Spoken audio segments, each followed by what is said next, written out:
it's not letting me.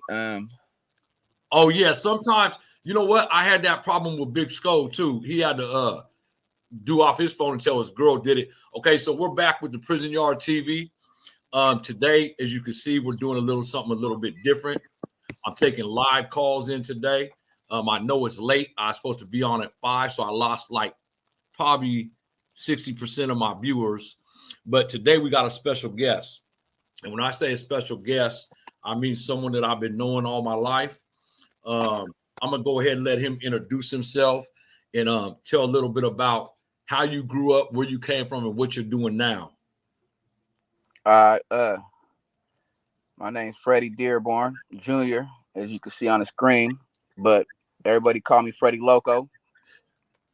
But we kind of, put that dude to rest. So,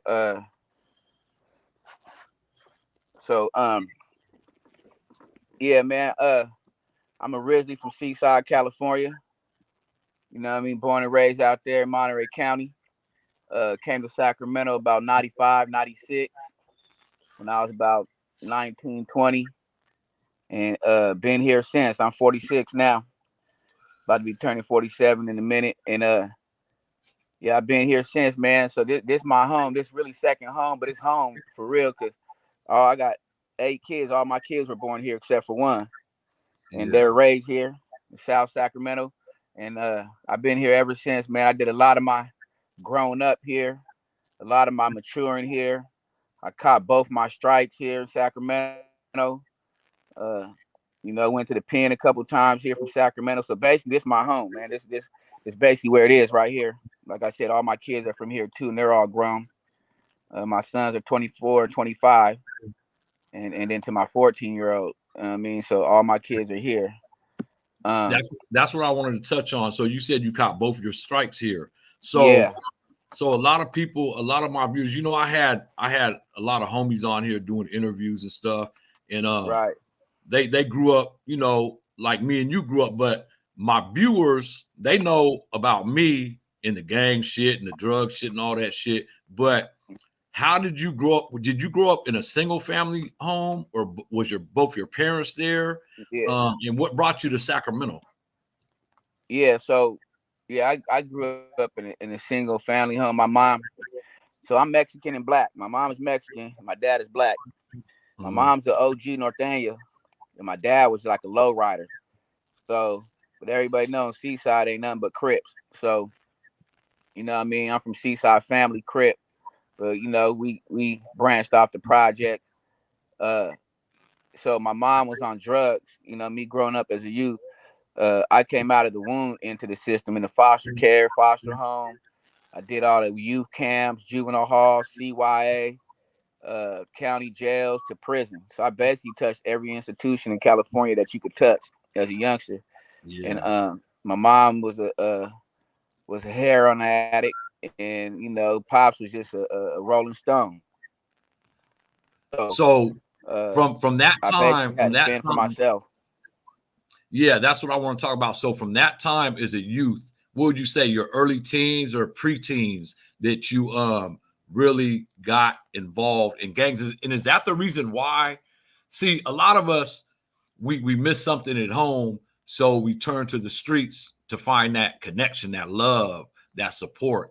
And I come from a single family home too, but is that the time where you really looked for something else that you wasn't getting at home in your teens, or was it pre-teens? And what did you find when you went outside the home to look? What did you find? I heard you say Project Crips, and I know a lot of your homies. I was in YA and the pen with a lot of them, and so you guys are basically another Northern California Crip gang that was brought up like we were. And so like I was saying, I was brought up in a single family home, but what caused you to really look to gangs? Because my message on this channel, even though I steer away from it sometimes, is I think our job as parents, and I didn't get this with my first twin, my first kids, they're 26 now, and I got twins, and I didn't get this. And I get better every child I have, I get better at parenting. And I think that our ultimate jobs as parents is to keep our kids from having to go through the things we went through and having to do the things that we did to get to where we're at today. And when I first came home in 2018 and I was in the cuts watching you because you weren't the person who I knew before I went to prison. It was like, damn, if he could do this, Right. and Right. I want you to touch on what you've done since you've been home, because we was incarcerated not the same amount of time, but the same years. I was in prison, you was in prison, and Right. my play brother was on the yard with you, and I didn't see the change in you until I really started watching social media, and it grasped me, and you're one of the reasons, like probably out of three people that had an inspiration in my heart to really want to not just change for myself, but for the community that I've taken so much from all my life.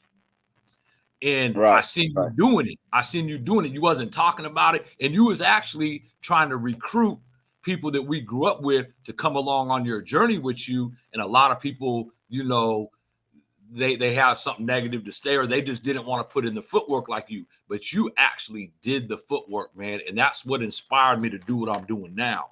What caused you to make that change? Did you come to that conclusion while you was in prison? Was it because of your kids, your wife, your mom, your sister? What brought you for the major change? Because I see it. I see it every day in you. So I'll double back on the question you asked. Like, when did it happen? As a young, it was preteens for sure.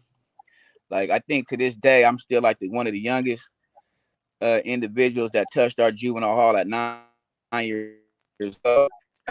In the streets at 6, 7, 8, 9, 10 years old. I was going to school at 7 in the morning, and I wasn't coming home when I was like in second grade, third grade, and I wouldn't come in the house till 12 midnight. You know what I mean? I was just out there. Wasn't nobody looking for me. Basically, my mom was gone on off whatever, she was gone, and then she ended up having a child chiller, and like just me and my sisters, we would fend for ourselves. My brothers would fend for ourselves, and that's how I ended up in the foster care system and group homes, and then eventually started stealing hubcaps and tape decks out of cars and bikes and stuff, which landed me in juvenile hall at 9 years old.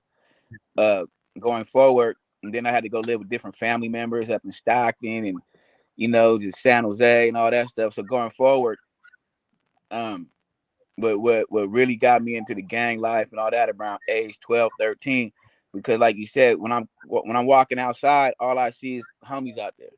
You know what I mean? The pimps, the gangsters, the OG ballers, like they riding. I wanted to be like them. I wanted what they have. So they'll put me on. They'll give me a little quarter ounce of dope and a little pistol and be like, here you on. And this is where we from. This is what we do. You know what I mean? And we went from there. Then I started catching cases. Caught a bank robbery when I was like 13, 14 years old. Sent me to YA in 1990. And went to in Paso and Ventura and stuff like that. So and then as I got older, it just got worse. 15, 16, 17, coming home, and the homies are full throttle. So what made me is like, because when I step outside, all the homies that were outside off the porch were having the same issues. On drugs, ain't no dad around, or dad dead, dad got life in prison, mom don't give a fuck, she out home or doing whatever she do. So there was nobody looking for us or watching out for us but the big homies outside, because that's all that was out there. So that's Yeah. how we created our family, our bond, all the homies and all that. So I ended up catching the case. 17, got out of YA. I ended up getting out of YA. I was an M number. I went back as an M number. I went to YTS. I was there when the CO got killed. They shipped us all out, and all that stuff. And I was only there for like a couple months, and I ended up getting out. The day Tupac got killed, I'll never forget it. That's how I time everything. And I was only out for like a month and caught my first pistol cases and they sent me to Jamestown. You know what I mean? So then when I got out, about 19, 20 years old, my ex-wife, which is my older kid's mom, she already lived in Sacramento. She was from Seaside, but she already lived here in Sacramento. So I started messing with her, and then I went on a run out there in Seaside on parole. I was on parole, I went on a run for like a dirty sherm test or something like that, and not reporting. And I ended up coming up here to Sacramento. That was like in 95, 96. And that's how I get to Sacramento, because she was already living out here. And I went on a run out there for my parole officer. I was absconding, and I came up here just to dodge way, and I never went back home. This ended up being home. When we first moved to Sacramento, we were in Flat Dog Hood over there by Max Bear Park. That's when I met Florin, you. yep, Florin and Power Inn. So Yeah. that on 34th Ave. That was our home, and I just been here ever since. And then started meeting all the homies out here. You know, I mean, I already had a couple homies out here from Seaside that was already moving around. So, you know, I came out here with a mindset. I was full throttle gang banging. Like my mind was full throttle. Like I'm tripping on anybody who got red on. That was my mindset. You know what I mean? So, because you know, out there in Seaside, we didn't have bloods. You know what I Yeah. mean? We didn't have no red, only red rags were the Norteños, and that's who we used to beef against, the Norteños and the Samoans. So until we started beefing with each other. So so when I came out here, I'm tripping like on everything. That was the mindset I had, like, and got myself in a lot of trouble out here. Got into a couple shootouts, got snitched on. You know what I mean? And that's how I caught my strikes out here. So fast forward, then I started having my kids out here. Like I made a name out here. I made my way out here. I started eating out here. My kids were being born out here. Um, you know what I mean? Like I made a name, started linking up with the homies from all garden blocks, all the valley highs, garden blocks or 6As. Like back then, it wasn't really too much segregated like that. Everybody was functioning with each other, and so you know, started catching cases, going in and out of jail, the county jails, and doing time in there. And ended up going to the prison a couple times, and then fast forward now, bro. Like I caught it. My last case I caught was in 2012. I had a shooting at a motorcycle club. I got snitched on that. The niggas I was shooting at, you know what I mean, basically told on me. And I caught my second strike. They was trying to give me 28 years for that. And I ended up getting it knocked down to 4 with 85. Because they took the enhancements off. They took my prior off, man, $50,000 on Lord. And they were doing 4 with 85. So I was gone all the way from 2012 to 2016. And during that time, when I'm locked up that time, I was tired, but my second strike almost lost my life on that one. I ended my AA degree while I was in there, and on that time going to prison on that trip, I turned it into a university trip. I wanted to be, you know, something different for my kids. I wanted to be a better father, a better brother, a better husband, a better, you know, better man. Just I was tired of the shit, because I was just tired of everything what I've been through, and all the homies like where they at, and these niggas call me my brother. Where they at? Niggas over here trying to, you know, trip, you know, trying to get with my wife and all this extra stuff, and I'm just like, man, it's crazy. And what really made me turn that corner was the nigga I was funking with the most out here was a Damu. I ain't gonna drop his name or nothing, but every time me and this nigga seen each other, it was on sight. Bullets start flying no matter where we at, broad daylight traffic, nigga, we on like it's ringing. I And remember.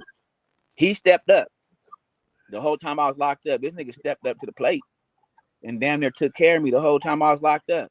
When my wife's car broke down, he went and picked the car, put in the shop, 2,500, this, that, paid for my kid's birthday party one time, and then never even crossed the lines or nothing, and never asked for nothing back. And that just made me feel right then and there, like, man, fuck this color shit. Like that shit, fuck all that shit. Like, you know what I mean? Like all my homies is like red, Fred Loco, T-shirt, all that old extra shit. Nobody never stepped up, sent me a dime, or nothing. Nigga took care of everything. Like, and I respected him for that. And I always wondered, like, we didn't like each other. Like, nigga, why don't you get? We couldn't breathe the same air in Sacramento. That's how I see it. Like, there's no room for both of us. Somebody got to go. It ain't to be me. So for him to do that, you know what I mean? That just like changed my whole mindset. Like, man, all that gang shit, all that dumb shit, is funking and beefing and all that, man, for what? Like tripping over a car. I used to look at myself in the mirror and be like, nigga, you ready to risk it all over a fucking color. You know what I mean? And I just woke up. Basically, I woke up, bro. I got my AA degree when I was in it, and I did nothing but self-help classes a whole 3 years I was in that, 3.5 years I was in there. And that's your I had a cell phone the whole time. So when I came home, when I come home in 2016, I hit the ground running about being a youth advocate, and I already had some people lined up that I was working with before I went in there. So through all this banging and slanging and everything, like all the early 2000s and all that stuff, like I always had a wife and kids at home. I always had a family at home. And I always was a football coach too. Like I always coached my sons. I coached my sons from they were 5 or 6 years old all the way to high school. So I went to prison. Like, and that's a judge mentioned that when I was fighting my case. He said, "You're like a Dr. Jekyll and Hyde," because I was on the parent teacher, I was on the PTA, I was in the union, I worked for Tiger, I was a heavy equipment operator, I was coaching the kids, I was going to church, doing my thing. And when I was fighting my case, all these people came to court for me. They was like, "Man, Freddie's not really like that. Like, we don't." They was like, "Yeah, but in the middle of the night, he's at the club having real shootouts and shit like that." So, he said, "You're like a Dr. Jekyll and Hyde. Like, you got hella P, you're a good person, but then it just seems like that 2, 3 o'clock in the morning type stuff coming, you change into a whole different person." And that's how I end up lightweight. That's how I end up lightweight. You know what I mean, getting that time knocked down. You know what I mean? So when I came home, I hit the ground running, bro. Like I hit the ground. I had organizations already pulling on me from the church, because the streets organizations pulling on me like, "Man, we need you out here in the streets with the young." And when I came home, it was a different gang activity going on in Sacramento. It wasn't the average blood and crib, Garden Block, Oak Park, View. It wasn't none of that. It was like all these cliques, these stars and Zillas and gutted gas and all these different cliques. And I was like, hold on, like what the? And I knew the little niggas because they used to watch me do the damn thing when I was young, and I coached most of them. Most of them kids used to sleep on my front in the front living room, like them were my son's friends and stuff like that. But now they active in the motherfucker, so I had a reach on them. Like they listened to me, and I was a shooter, so they trusted me. You know what I mean? And we started an organization out here. We brought an organization for Richmond called Advanced Peace, and it was strictly a gun violence reduction fellowship. And they wanted to hire people who had gun beefs, who've been out here in shootouts, who had felonies. And it was crazy because, you know, most of the time they don't want to hire them type of people, but that's the people they were looking for. Yeah. So I was selected out of 300 people that applied for that. I was one of the 6 that was selected. We had 2 from the South, 2 from Oak Park, 2 from Del Paso. And we had all the resources, we have funding, and our job is to go get the shooters. We want nothing but the shooters. We don't want no red, you know what I mean, you for a little Johnny got too much red on that school, go get him. We didn't want all that. We wanted the shooters, the top 30 shooters in Sacramento. And I knew them all. Damn near all of them. And they trusted me. So I was able to navigate, go get some shooters, put them in our fellowship. And you know what I mean? And I learned a lot. I had a lot of training. We do a lot of trainings. We went through a lot of experience, ups and downs. And you just had to learn. I learned how to navigate. And with the youngsters, man, the young life, you just let them know, like, bro, they lied to us, man, and all that shit ain't even cool. Like, you know, like I know, Uncle, you should do, you should. Like, I know, but then I have a Freddie Loco on my life telling me, bro, I got you. What do you need? You know what I mean? So what can we do to, you know, kill this beef and stop the shooting? We had motherfuckers egg me on. I need to get that nigga, get, you know what I mean, get him, all that extra stuff. So I just trying to give him a better way, help him make better decisions with it. Because I never once, to this day, I never once told my youngsters to put their pistol down. I just said make better decisions with it, like, because I go home at night, you're still out here bleeding the block. I know you got to protect yourself, and you guys are in some beef. So make better decisions, though, nephew. Don't be out here playing offense or going to trip because he posted a picture of your baby mom on the internet. Now you want to spray the whole block up. Yeah, like, we don't do it. We don't do that. You know what I mean? I can't tell you not to stop making money because I'm not putting no money in your pockets, but just be careful. Like, you're out here chasing cars down on cameras and stuff like that. Like, there's different ways to skin cat. You know what I mean? So, my main thing with Jack was just helping them make better decisions. I'm not out here telling you what to do. They don't want no positive shit. You can't walk on these youngsters right now talking positivity. They don't want to hear that. You'll lose them. You know what I mean? So there's a way to approach them. There's a way to, you know, communicate with them. And I kind of mastered that. And now I'm on a national team where I travel around the United States training mentors how to deal with the youth. Different cities. I'm on my way on the case. New York, Detroit, Dallas, Fresno, Richmond.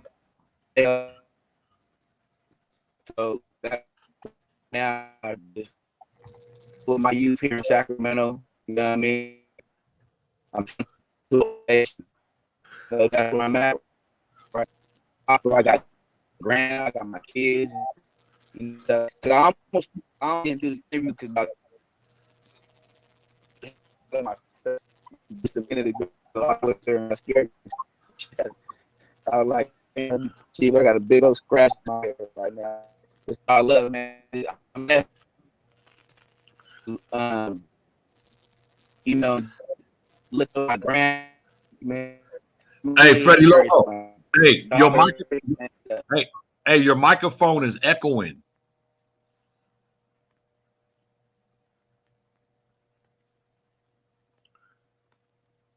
Well, we got some technical difficulties right now. I don't know what had happened, but anyways, he was telling you about the mentorship program that he's involved in, and I have to tell you, I've been knowing this guy since 95, 27, 28 years, and when I met him, like he said, he was a reputable person. He was a shooter. He's back on now. I'm gonna let him continue with this story. But the change I seen in this man was like he just said, it was like the judge told him he was like Dr. Jekyll and Mr. Hyde. And sometimes my ex-wife always referred to me as that.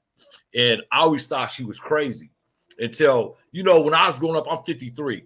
When I was growing up, a lot of parents didn't know about bipolarism and ADHD and all that. But I came to the conclusion when I was 51 that I diagnosed myself as being bipolar. And the reason why I say that is because back in the 70s, I was born in 69. Back in the 70s, they really didn't diagnose children like that, psychologists and psychs. And if they did, my parents couldn't afford it. So I was never diagnosed. But I have a daughter, my youngest daughter. She's 23 now. And she has been diagnosed with that. She takes medication for it and stuff. And I'm like, where did she get this from? Because her mom is very subtle. And so I started looking at my behavior. And after you was told so many times during your life as teens, as a grown man, you're bipolar, you start believing it. But I really started looking at reflecting on myself when I was in prison last time. I did 28 years in prison, not straight, on an installment program. I always got 5 years, 4 years, 3 years for guns, drugs, that type of stuff. But my last case really opened my eyes. I caught a real estate fraud case, and it was a substantial amount of money. And I decided to take them to trial because they connected me with Gavin Maloof. And they wanted me to tell on the Maloof brothers that own the Sacramento Kings. And I didn't even know these guys. I just had a picture with them with someone that boxed with me, Tony Lopez. And so they tried to tie me in with these cats and try to make me tell on them. And I didn't. So I went to trial and I got banged for 15 years, 8 months for real estate fraud. Now, mind you, I done shot at people. I done sold dope. I done did everything under the book. And the most I've ever got was 5 years, 8 months for violent crimes. Here I am stealing money from banks on paper, and they give me 15 years, 8 months. So I thought my life, I didn't think I was coming home. To me, that was a life sentence, because I know when you're from Sacramento and you're in prison or anywhere from Northern California, you're up against it. So I didn't think I was going to come home. So I did a lot of self-reflecting. I did 4 years, 7 months in the SHU. And I really looked at myself and I was like, man, I am bipolar. You know what I mean? And I diagnosed myself. I don't need medication, but I know myself. And like he said, in the daytime, he was coaching football. He knows all these shooters when he came home, all these gangs changed around. Me and him got the same exact story. I've always been involved in youngsters' lives, but at nighttime, club time, put a drink in me and the pistols come out. It's just always how I was. That's how I was raised. And so I gotta ask you something, Freddie. So where did you learn to express yourself from? Was it and where did you learn to express your emotions from? Was it from your family life, your wife, the streets? Because talking to you now, okay, look, I'm gonna back up. The last time I seen you, not this time, but before we both went to prison, we was at Denny's. and you had an incident in Denny's on Mac Road. We're not going to get into the whole situation. And then you came to my house, you and your sister, no, you and your girl came to my house off Calvine. It was me, Pookie, you, and a couple other individuals. And what we talked about then, I was in my 30s then, I think. Maybe I turned 40. But what we talked about then and what me and you conversate now are like, we're two different people. And I know it comes from maturity and it comes from growing, but where did you learn? We didn't go to classes for this shit. We ain't college graduates. Well, you are now, but where did you learn to communicate and express your emotions from? Honestly, the self-help classes in prison. Really? Yep. Because I learned, because I always used to ask myself, like, nigga, why are you the way you are? Like, Yeah. you trip. Like, I be having real self-talk with myself in the mirror, like, and I wanted to know, like, why am I like this? Why do I trip the way I trip? Why do I feel a certain way when certain things happen? And there was a couple of self-help classes that I took that it broke it down. Like, it had me, we peeled layers off our life to come and find out that shit come from being a child, all the abandonment, the neglect, the not feeling loved, and you know what I mean. So one of the class was called abused boys, wounded men, and you could just let that resonate. That's basically what it was. I was abused so much as a boy that I'm wounded as a man. So every little situation, I can't trust nobody. I'm thinking somebody's doing something. I'm cautious and paranoid about everything. If my wife says something or talk to somebody else, I'm tripping, and that's not cool. I pushed a lot of people away, a lot of loved ones away by my ways, and I didn't want to be like that no more. So when I took those classes in prison, bro, it broke shit down for me to make me understand why I was like that, and then I was able to fix it.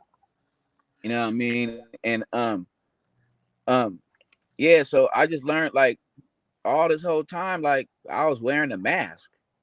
Like, I really wasn't like that. You know what I mean? But out in the street, I'm putting the mask on. I gotta be Freddie Loc, nigga. The homies out looking at everybody. But fuck that shit. Da da da da da. In all actuality, like, I'm a cool nigga, man. I really ain't. You know what I mean? I love people, man. I'm not tripping like that. You know what I mean? And it took me, man, to sit there, do all that time sitting on that bunk and tripping about all these, the homies supposed to be this, the homies that, the gang this, the gang that, and that shit was false narrative. That shit was nothing but a facade. Hey, so So I we figured got it some. out. Go ahead. Go ahead.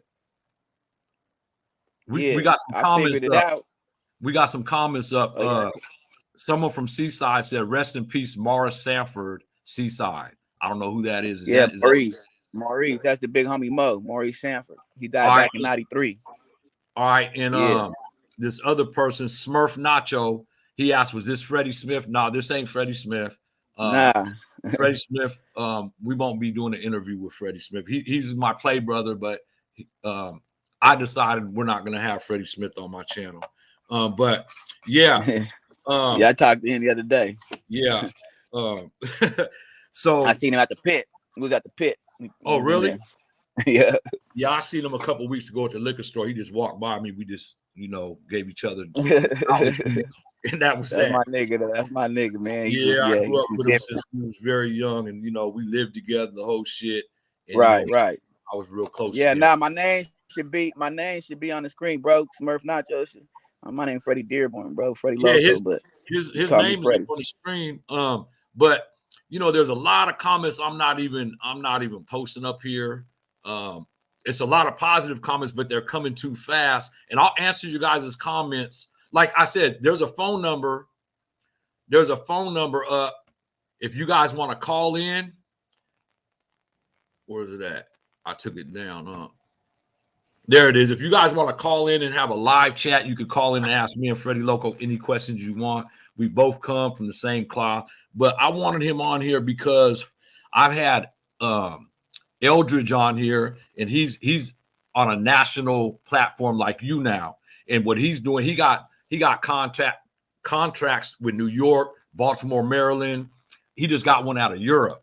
And he goes to different juvenile facilities and what we call CYA here and talk to our youth. And it's commending to know.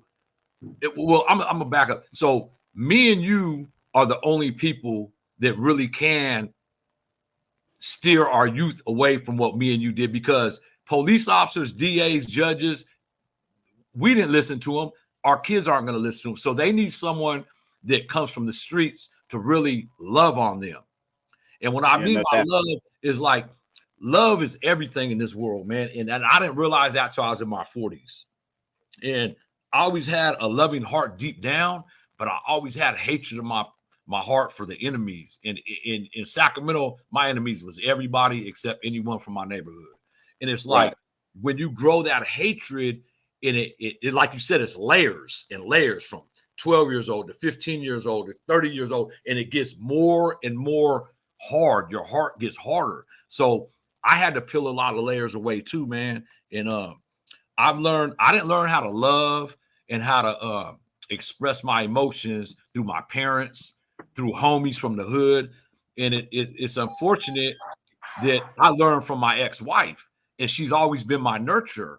And when you really think about how gang members express themselves, we really have a problem expressing ourselves and showing love, because we got that mask on all the time. Right. Right. I mean, we always got a mask on, and this is dog, this is Freddie Loco, but that ain't who we really are. It's just something Right. that we was molded into. And I'm trying to get to these kids, man. Like you said, 9 years old, you was in juvenile hall. At 9 years old, I think the worst thing I did was spit on my teacher at 9 years old, man. And you was already stealing decks and shit. I didn't start stealing decks till I was 12. Me and Freddie Smith started stealing car decks when we was 11, 12 years old. But if someone would have grabbed me at that age, instead of the pimps and the gang members like they did, someone that like me now would have loved on me, I would have never spent no time in jail, man. And I'd never seen none of my kids be born. And I would have seen them all be born. And it's like, man, I want to get these kids when they're young enough that they know better, but old enough where they don't have that love at home and they listen. And you have to Right. get them at that age, man. And like you said, you never told none of these people to put their guns down, because me and you know the ramifications and what we'll have to deal with is all our lives if you do tell them to put their gun down or something happens to them. Exactly. I got that Exactly. same scenario. You know what I mean? I got two kids, one a girl and one a boy, and they both claim Oak Park. And I asked them both why. You know what your dad is, and the answers that I get from them is because they despised of me. I wasn't there in their lives. That's So what crazy. they do is go claim something that they think they daddy hates. Right now, I talk to more Oak Park cats than I do people from my own neighborhood. And Hey, it's it's ironic you unbelievable. say that because both my sons, they super bloods. And I'm like, what the fuck? What you mean? Like, I come home, it's on the beat this, on the beat that, blood this, Yeah, blood that. And I'm like, nigga, you was raised in Elk Grove, Thomas. Like, what the fuck? mine too. Like, Both of mine was raised in Elk Grove. It's like, where'd you yeah, get this? And it's because they right, despise me. And I get it. right. At first, I came home set tripping on them. No, Yeah, me too. it's Me like, too. I came home set tripping for real. yeah, but you know, it's my flesh and blood, and it's like, damn, man, if I can't even get the message across to my kids because they're older now, one of them is on the right track.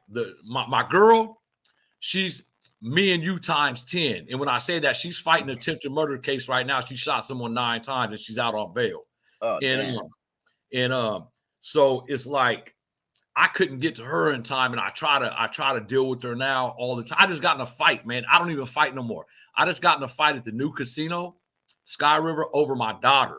She was up there with me, and I got in a fight with this Mexican Oh, yeah, I dude. remember you told me about that. Yeah, yeah. And man, it's like I can't go nowhere with her because it's gonna be a problem. You know what I mean? So I'm trying to get these youth, man, and I commend you for doing. You're like 3 steps ahead of me right now. But my outlet and my relief and my sanity comes from this YouTube shit, man. And at first, everyone kept telling me, man, you got a story. You used to be in the music industry, you used to do this, but I don't even use that to my advantage. You know what I mean? The music industry caused me more heartache and more money than anything in my life. You know what I mean? It didn't make me nothing. It taught me a lot about people and how cutthroat people are, but I don't use that to my advantage. And so I want to really elevate and steer people like me and you into really not just talking about it, but really getting to these youth, man. And I think that it's an everyday job. For me, it's like, Well, go ahead. go. So what I've been noticing, what I noticed over the last 5 years is, like you said a little minute ago, it's gonna take us to get to the youth and change their mindsets, their ways, their decision making. The police can't do it. The church can't do it. It's gonna take us, the ones that been there, the ones that went through that come from that struggle, come from them trenches, to help them. And there's no other way. Period. Point blank. And we need resources. We need funding. We need resources to do that. We just can't do it by us hopping out on the block and helping out, because a lot of them dudes need help with stuff, and it takes resources to get that. But what I noticed is, and I've been saying this for years, like, man, the gap between the OGs and the young life is getting bigger, bigger, and wider and wider. Like, it's the gap is getting wider, bro. Like, and I've been trying to figure it out, like, why? Like, I mean, I talked to some homies, they always talking about, yeah, them little niggas, they need to do this and that, but nobody's stepping up. It's all talk, Nobody, right? yeah, yeah. And like I said, I brought a few people along with me on the journey. It's not that they fell off, but they had other endeavors in their life that they had to deal with at that time, where they didn't have the time to come deal with the young life. A lot of them are all like, man, fuck them little niggas. They all clicked up with the enemies and all that shit. We don't do that shit. We don't want that shit around us. A lot of them are like, man, I got 2 strikes. I just got out the pen, all that shit. These little niggas be pistoled up, doing dumb shit on dumb. I don't want them niggas around me. You know what I mean? And I understand, I'm not disregarding what they're saying or nothing like that, though. But if that's the case, then don't sit on the sideline talking bad about them.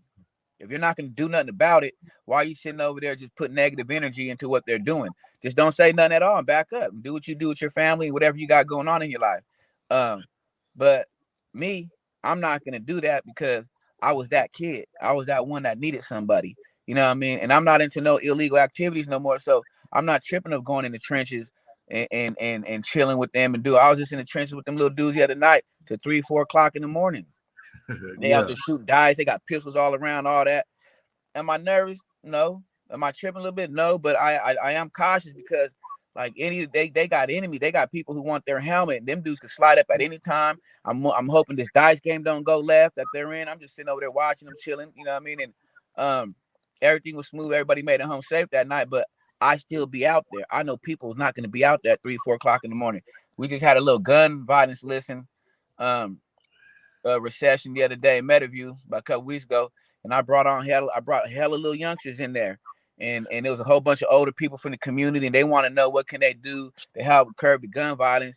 And one of them jumped up. I didn't even know he was gonna say this. He jumped up and said, "We need more people's like Freddie out here with us. He really be out here with us, and he cares."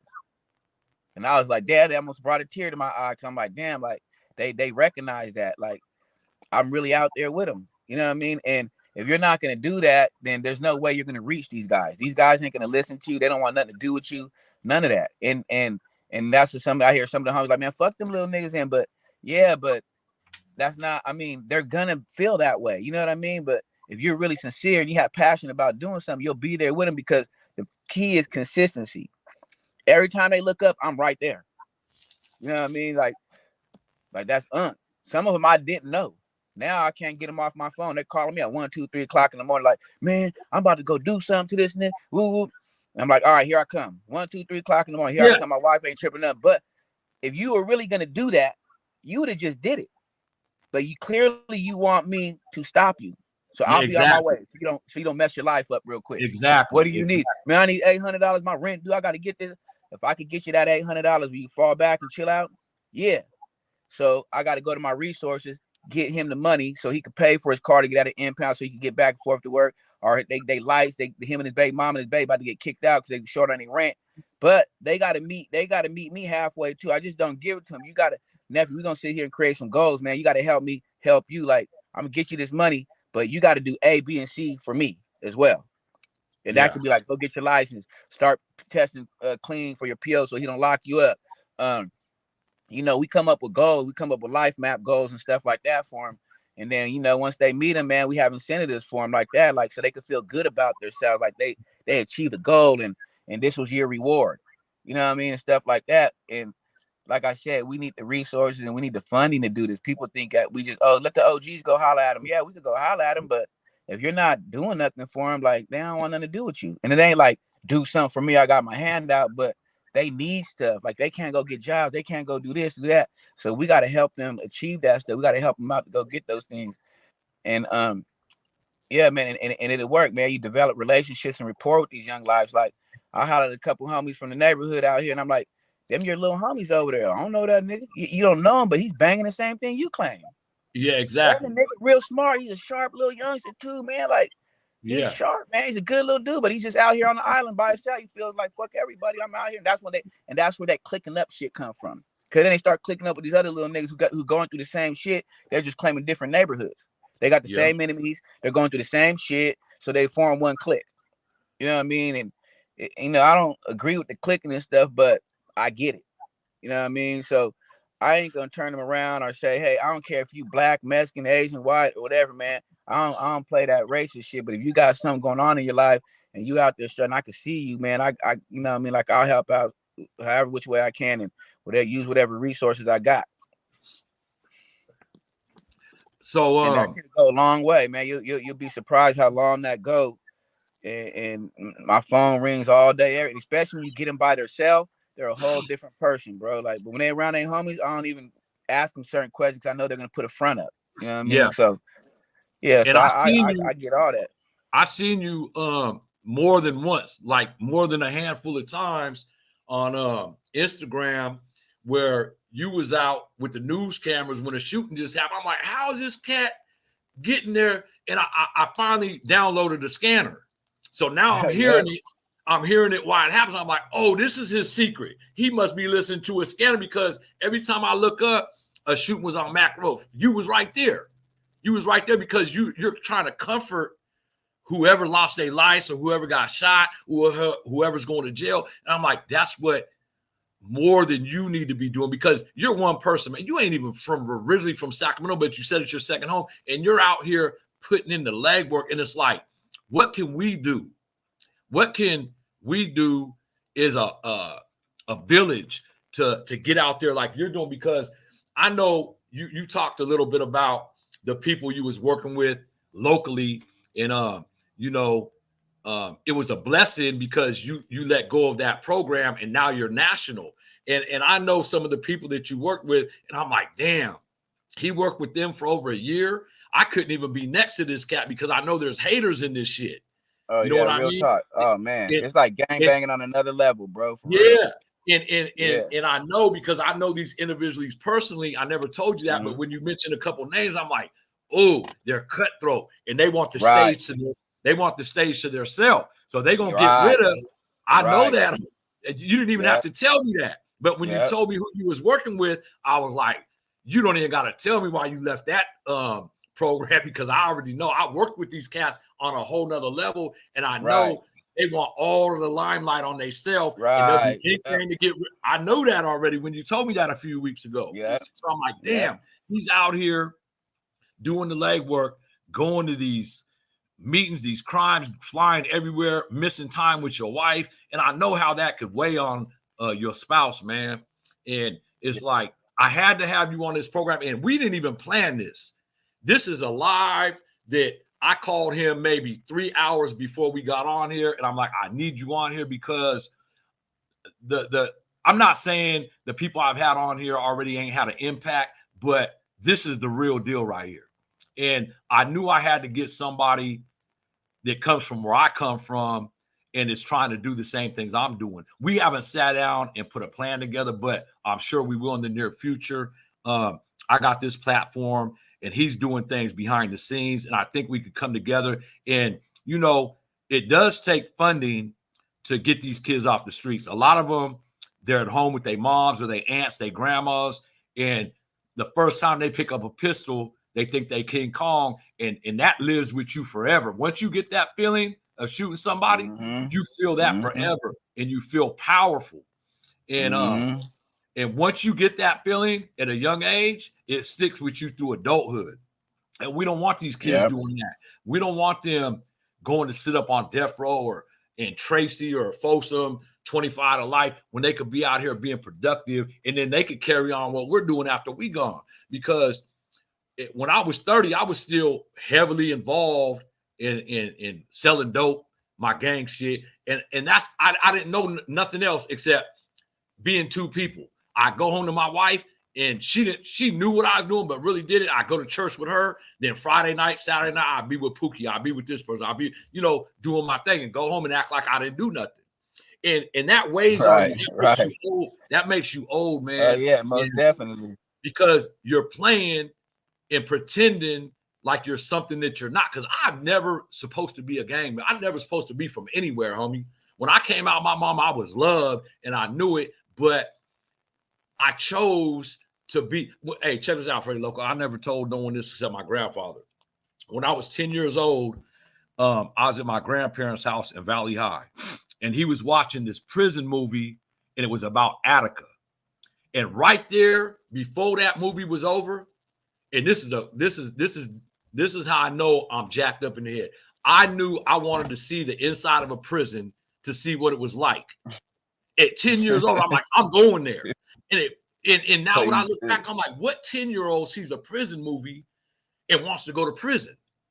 But I knew at 10 years old, and I was an M number too. I went to DeWitt Nelson when I was 19 years old as an M number. I lasted 4 months. I stabbed somebody over there from my North Indio cousin. And I ended up going to DVI in 1989 for that stabbing.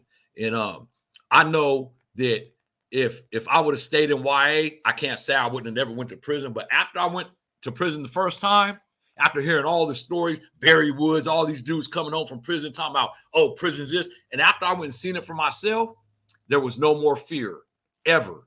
I didn't fear prison. The only thing I've ever feared in my life was being broke and losing one of my kids to the streets. Them are the only two things I've ever feared. I never feared fighting, shooting, none of that. I was involved in bank robberies, all type of shit. We got a call coming in. Oh, good. Hello? Hello? What up, big dog? Who is this? State your name and who's calling. Where are you from? Yeah, this is Smurf Nacho. I'm originally from Colorado. I'm originally from Seaside, California, but I reside in Colorado Springs, man.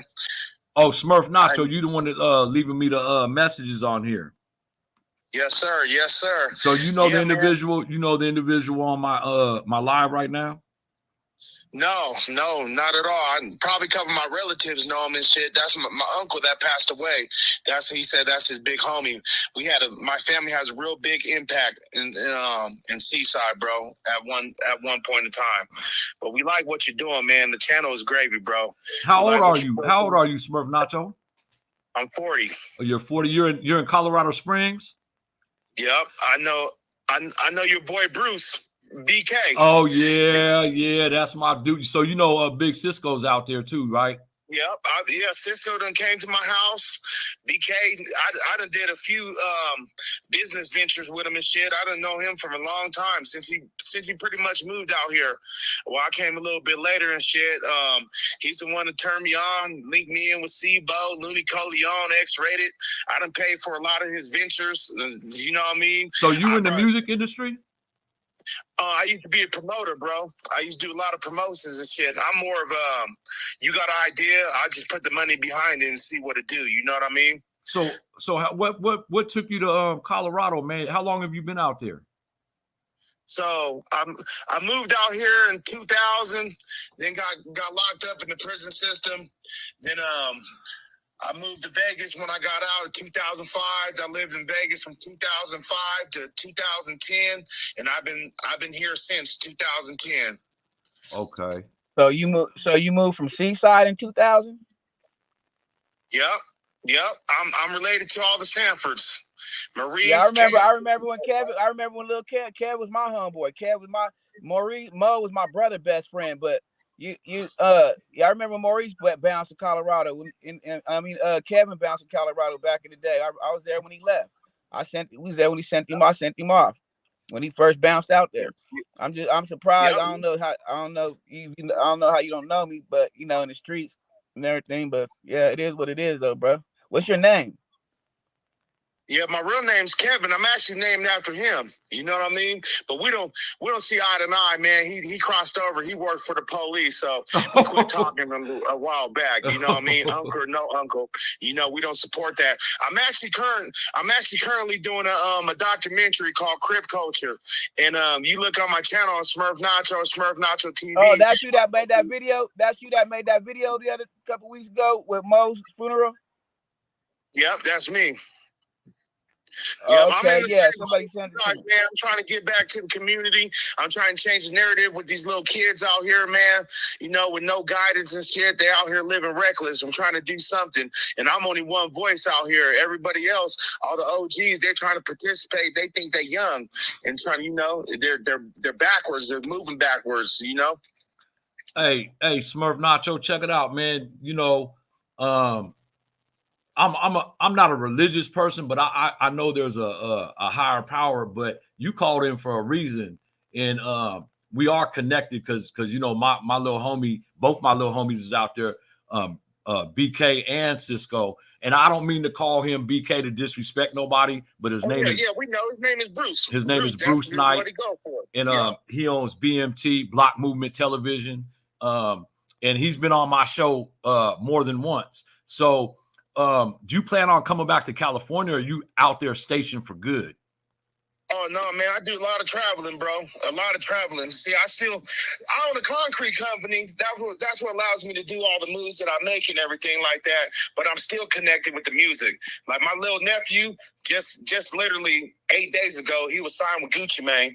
So I'll be over there. I'll be heading to Memphis. I'll be trying to do shit. See, I like to bring shit to the city to give people a little bit of motivation to let them know we can still do this stuff. You know what I mean? That's why I like to participate in the youth. My other nephew, he's being signed right now. Possibility with Mayweather, but he signed with Rick Ross, the real Rick Ross. He's the #1 boxer in Colorado Springs right now. He said, "We making moves, bro. We're trying to do something. We're trying to advocate these youth and paint a different narrative to let them know that life they're living in is a joke. Let them know their friends 9 times out of 10 gonna stab them in the back. Let them know when they get locked up, the only person gonna support them is either a real close relative, their mother, their homies disappear. There's nobody there to put money on their books." We're trying to just change it, man, one person at a time, bro. Okay, look, I got a little bit of advice for you or your nephew that boxes, right? So I'm not trying to throw Mayweather under the bus. I don't know him personally, but I got someone, a distant family member that was boxing under Floyd Mayweather, and he's out on his own now. I'm just gonna say, be real careful about signing anything, man. Floyd ain't as dumb as you think he is. He got money, but if he's a really good boxer, I could put him in contact with a couple other people. I used to box when I was young, up under Tony the Tiger Lopez, and they ain't as big as Mayweather, but be careful, man. Just tell your nephew to be careful, man. And I'll holler at you offline a little bit more about it. I'll give you a little bit more insight of what I know. Yes, sir. But I appreciate it, man. I just called in and support the channel, man. Let you know we out here watching, man. We're pushing the movement along with you, brother. We appreciate it, and I'll be in contact. I'm gonna lock your number in, Smurf Nacho, and I'll give you a call back either later on tonight or tomorrow, bro. Appreciate the call. All right. Yeah, Freddie Loco. So, man, that's a blessing. He's trying to do the same thing we doing out there, and it sounds like he got funding to do it. So, you know, we could bring. I've been to Colorado on some layovers, going to Atlanta and going to Dallas, but I've never really tested the grounds out there. But I know youth across the United States, not just in California, even though this is where it started, but there's more. When I went to Washington, homie, I was in Seattle and Tacoma, Washington. And I'm going to tell you something. I was there in 2005. That's where I caught my 4 bank robberies. And I went out there because the little homie from 24th Street, D-Bear, got shot up over here, and he moved out there and married this broad. And so I thought I was going to go out there and just take over shit. Because, you know, when you go out of state and you from California, motherfuckers, you think everyone loves you. It's the total opposite. I went out there. Right. Me and Pook went to Pierce County Jail out there for sales of dope and all type of shit. And I'm going to tell you something, man. These out of states like New York, I ain't been in New York yet, but I'm on my way.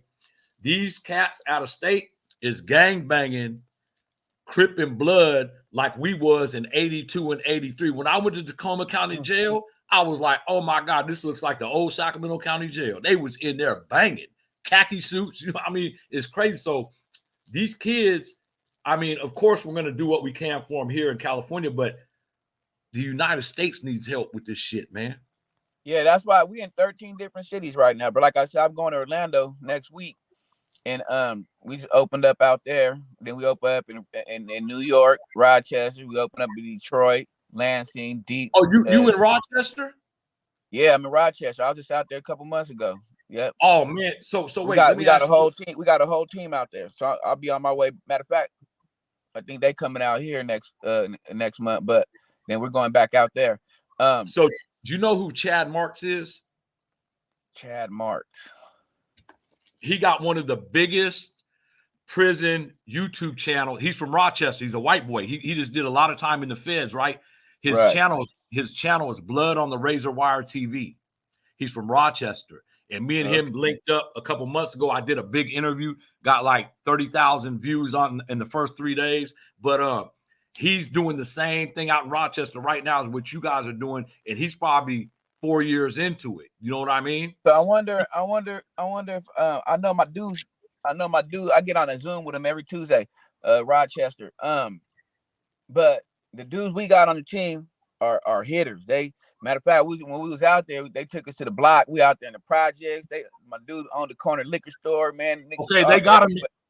They gotta know him. They gotta know him because he grew up. Like if you go on my live a couple months ago, you see on my live. I'm in Rochester, New York, on the block right there at the little the corner store. They got a barbecue spot. I hung out there for a couple hours out on that block, man. I was out there, got on live. I mean, it was popping. It was live everywhere. But the dudes we got from Rochester, man, they the real deal.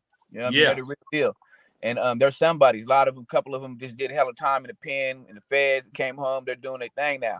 We got a barbershop owner. We got a boxer dude. Got a couple D-boys. Like, you know what I mean? So Rochester's one of the most dangerous cities in the United States right now. Yeah. Oh yeah, Rochester. When I was just out there, they smoked a police officer. So they killed a little 12-year-old girl. Yeah, we got right in Rochester, in Detroit, Orlando, Fort Worth. We dealing with Portland right now. We're trying to up in Portland and Pomona, Antioch, Fresno, Stockton, Richmond, Woodland. We even out in Woodland. So we deal with the Northeast and that's our only fellowship out of all these cities where we're dealing with the Northeast. You know what I mean? The Woodland. Yeah, we're tapping in Woodland right now. Matter of fact, I got to go out there tomorrow to do a life skills class with the young life out there. So, yeah, bro, we all over, man, and that's what we are. We're a strictly gun violence reduction program, fellowship. We don't use the word program, we use fellowship. So we deal with nothing but in all these cities, we deal with nothing but the shooters. And it's hard to get funding because we got to go through the city, the county, the state, you know what I mean, like to get the funding though. But our numbers show all across the board, like our fellowship works. We're in Vallejo right now. We're just doing one in Vallejo right now. Just out there all day yesterday, interviewing a couple cats from Crestside, from the north, and trying to make sure I pick the right guys. So I do a lot of the interviewing and hiring process to make sure we get the right. What funding do you guys rely on? Is it just donations or what funding? Nah, I mean a little bit of everything, but mainly from the city. So before we even open up in the city, like we're there already within a year. We've been dealing with that city for a year already, getting the right funding, getting the right pieces, talking to the city managers, talking to the chief of police, talking to, you know what I mean? Because they'll block you from trying to come in their city, grabbing funding and stuff like that. So you got to let the police know, like, look, this is what we do. Y'all do what y'all do. We don't interact with the police. We don't deal with the police, but they're gonna try to come over here messing with us and stuff. Because what happens is, when you start making numbers go down, that messes with their funding. Yeah. See, the higher the crime rate is, the more funding that they can get. When we're out here declining gun violence, that number percentage is going down. That messes with their funding, so they be having issues with us. So we just got to let people know, like, we don't fuck with the police. We don't deal with them at all. Wait, ain't that ironic though, man? That's how it works. That's crazy that you're out here doing. I know some of these mayors got you guys' back, but you're out here doing the legwork. Few mayors got, few of them do. Yeah. to take away gun violence, and these kids ended up dead, and the authority figures got a problem with it because it's about this. That's crazy to me, man. That everything is It political. messes up their overtime, everything, because they'll take a murder case and they'll know who did it and everything, but they'll string that out for like 18 months, and that ain't nothing but overtime. And man, they papered up by the end of the year. I seen a couple beat cops make $300,000 in 1 year. These are beat cops, regular cops on the street, because of the overtime. You guys are taking away from that. Yeah, and we're messing up, you know what I mean? And sometimes some of that funding got to come out of their pot for us. But yeah, so they be having issues with it. That's what happened in Sacramento. So they be having issues with that, like, and then the city manager gets involved and all that. So before, and we got people who deal with that. I don't, like, that's not my uppers. I got, everybody got a lane, but we got people who's very savvy in that area, and they deal with the city managers, the mayors, the OVP, Office of Violence Prevention in the city hall, or whether it's in the police department. We got people who deal with that. They come to this table, they sit down, how much funding, what it's going to take, how many years. We want a 3-year contract. That's what we start off at, a 3-year contract with $1 million, $1.5 million or something like that. So, and this is what we're going to need. You know, and that really, 1.5 million for 3 years really ain't nothing. It ain't enough funding that like covers what, a city or two for 3 years. That don't even cover that. So we need to put that's for one city, but the payroll for your staff, it takes up half of that. So we got to have resources. You got to have resources. We do a lot of traveling. We take these youngsters out of the state. We take them out, to games and concerts and out of state. They never been nowhere. We took them to Africa. We took them to London. We take them different places, man, that they never been, and we try to take it. The rival gang members, we try to take them together. Like when we go out the country, it got to be rivals. Everybody we got to go together. We can't go, and that takes time because these niggas ain't linking. I don't give a fuck where we're going. I ain't fucking with them. You know what I mean? So we got to break these youngsters down. These are the shooters. These are the real deals. These ain't no just little kid Johnnies we got off the block. These are the real hitters. You know what I mean? Like, hey, got a couple of hitters from Stars. Like, hey, man, a couple of hitters from Zilla. Like, bro, we're trying to go to Africa. Like, yeah. Did it work? Only y'all can go. Like, it worked. You know what I mean? And stuff like that. It get. I tell you a story. They took rival gang members to Africa, get to this little village, and these little Africans out there with their spears and shit. And they're mean mugging our van because they know we look clean like that. And like we're like the mentors, like we're getting out. We finna go down to the village. I see all the beautiful women, all that. It was crazy. So we turned back. We like, y'all getting out? I was like, nah, fuck that shit. Like they didn't want. They were so spooked. Like that nigga, I thought you was a killer, nigga. Like, man, I'm cool. I ain't, man. Look at the way they looking at me. So now it's y'all on the way other side of the globe. And what y'all gonna do? You gonna take some Richmond shit out to the street? Or you gonna take some Sacramento shit out of this van? Y'all gotta stick together now. And then they found common ground, bro. They don't even know each other, but they found common ground. Like they didn't fuck with the same bra. They got the same teams. Like, you know what I mean? And now they cool. Like by the time they get back, they cool. Even though they know they not gonna fuck with them out here, but when they crisscross each other in traffic and it was about to be on side, niggas stopped him like, hey, nah, man, that nigga, man, he cool, man. Like he give him a pass. Yeah. You know what I mean? Like before it would have knocked his head off. So that shit go a long way. You know what I mean? Like we just take him and show him different. We took him to New York, took him to Vegas, took him to San Diego, took him to Alabama. We took him last year. We took him to Alabama to the Slave Museum. These niggas came back with tears in their eye. Like they didn't know all that shit happened to their people. And it's the Slave Museum, and they seeing all the shit. Like they're seeing all the shit what our peoples went through and how they killed it. And they was like, this is what y'all doing to each other. Hey, like, keep talking. Keep talking. Yeah. I'm gonna change this battery. Keep talking. Oh, yeah, do your thing. Yeah. So them niggas had tears in their eyes, bro. Like, so that takes funding. Is what I'm trying to get to. Like that takes a lot of funding, and and then we just trying to, and then when somebody loses their life out here, like we got to be there, help the families and help them with the food and burial expenses especially if he signed into our program and our fellowship, and then we got to wedge the retaliation at that. So yeah, it's a lot to it, bro. It's a lot to this. Everybody just thinks like we out here just hollering at the youth and kicking it with him and talking to him and getting paid to do that. That's not necessarily the case, man. We really be out here carrying that pain too as well. Like we losing our young life, man. I dealing with him. This is my nephew. Like, he grew up now, he's trying to change his life and he gets killed. So it like we carry that trauma and pain too into the household, at home, later on. So it's a lot that go on, a lot that we carry as well. A lot of pain, trauma that we got to bury somebody, or he did so good, he just want to kill somebody. Now he's facing a life sentence, and like we losing them in every way possible, like from to the system or to the grave.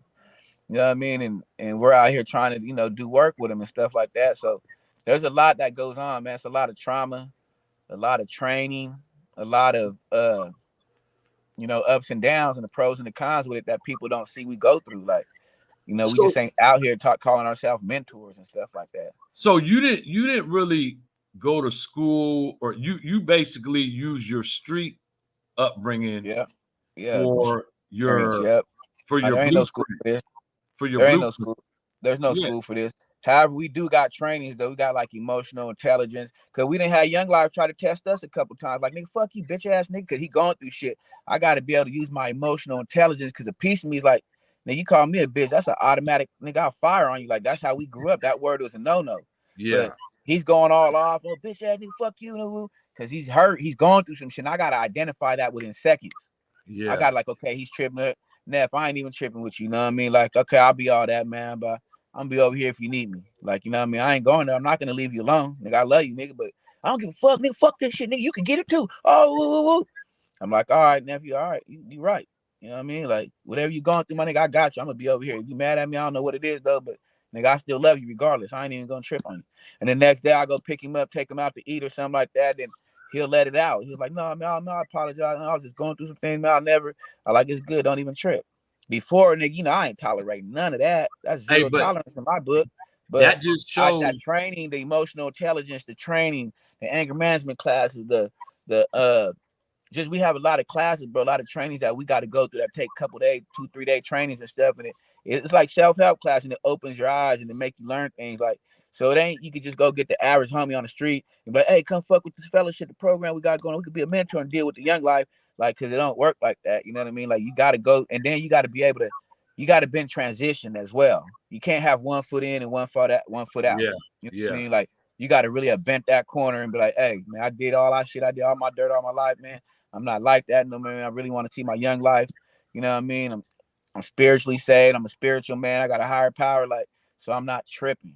Like, I got you, you know what I mean? But of course, we still men, and there's still boundaries and lines you can't cross though. But you got to be able to accept some harsh uh things coming your way from these youngsters, man. They traumatized, they're hurt, they don't know how to express themselves. Everything, fuck you, bitch ass. Then you know what I mean, we got to teach them how to, like, themselves, how to express stuff. And when the police pull you over, now don't get to talking shit, man. Just be cool, be calm, because all they gonna do is try to beat you up, shoot you, kill you. You know what I mean? Just be cool, talk to them a certain way, say this, say that, and then Them call that me immediately so I could pull up. Like, I did that plenty of times where I had to pull up where they didn't pull my young life over. Like, oh man, they pulling, I had to get over there, and I'm getting into it with the police, but I'm trying to be professional too. But I'm like, you can't just violate him like that. You know what I mean? And I saved him a couple times, they ended up letting him go because I was there. You know what I mean? Like, so because the that police, shows. I know my rights, you know what I mean? But you can't do, he don't know his rights. You can't do him like that. For what? Okay, well, let me get on the phone because I got contacts too in your office. I got the lieutenants, and I know all them too. Hey man, your police out here tripping, man. Like, woo woo. Now, he called the police, like, hey man, let him go. Like, you know what I mean? Like, you guys are tripping with the youngsters for what? We're gonna have a fuck around and have a lawsuit in our company. Like, I got contacts too where I could call somebody that knows somebody that knows somebody that should get handled right there. That So goes to show you what you just said. What I always knew, and I was taught this probably when I was 35 years old. I believe I was 34, 35. And I used to go to Calvary Christian Center with Pastor Godot. And I went there for many years. And I always was taught, and I felt this in my heart, but it proves itself right in everyday life for me now, that love is like the strongest thing in this universe. It's stronger than hate. It's stronger than oh yeah, evil. that's It's key. stronger than everything. And when someone really, truly don't say the words, but show you real love, it changes your spirit. And for a long time, man, like I said, I went to Calvary Christian Center, and this is crazy right here. When I think back at this, I caught my biggest dope case in March of 1999. And at that time, I was introduced to Calvary Christian Center. And I used to go to Calvary Christian Center with my wife on Sunday mornings and Wednesday evenings for Bible studies. And this is how corrupt I was. It was a girl that lived across the street from Calvary Christian Center that used to buy a pound of crystal from me every week. So I would take a pound of crystal with me to Calvary Christian Center, tell my wife I'm going to the bathroom, run across the street, give her a pound, and run back into church. And I was doing that for over a year.